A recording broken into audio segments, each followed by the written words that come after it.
Cincinnati Reds manager Terry Francona wasn't certain if he'd have an emotional reaction to the organization's planned celebration of Pete Rose.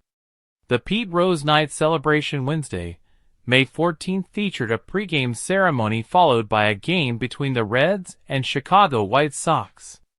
The festivities received a jolt of energy on Tuesday, when MLB Commissioner Rob Manfred announced Rose and others were removed from the permanently ineligible list, which opened a pathway for Rose's possible future induction into the National Baseball Hall of Fame. Francona competed against Rose as a player. Later, he played with him as a teammate. Later still, Francona played for Rose, the manager. "How do you know?" Francona said of possibly being emotional on Wednesday. "That's the cool thing about emotions." Francona was certain about other matters concerning Rose. He conceded he was glad he wasn't in the decision-making position of Manfred and Hall of Fame voters, but he still indicated his support for Rose's could-be Hall of Fame candidacy. That's been a constant through the years for Francona, who has a bat signed by Rose hanging in his office. "If he's not in, there is no Hall of Fame," Francona said. "But I get it. There's some things that happened. I'm glad I don't have to make these decisions." And Francona was unequivocal about how he felt Rose played the game. "Played baseball with as much passion and competitive enjoyment as you ever could," Francona said.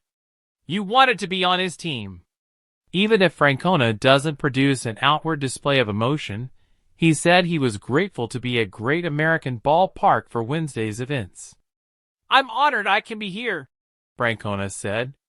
"I will be honored to be out there and watch." The Rose family will more than likely be glad Francona is there to watch. Following the rededication of Pete Rose Field at Boldface Park Wednesday, Pete Rose Jr. said his father loved Francona. "They were teammates. My dad brought Tito here to be part of the Reds when my dad was here. I played a little bit for Tito with the White Sox. Great person. Always treated Dad great and spoke great of Dad, and did the same obviously with Tito. He's always spoke well of Dad, and he's always had his opinion. I think if you'd come in contact with Dad the way Tito did, and the way other guys did, you would probably say the same thing that Tito does because my dad took care of everybody. He was a great teammate, and there's a thing that really resonates with a lot of people minus how good of a teammate he was."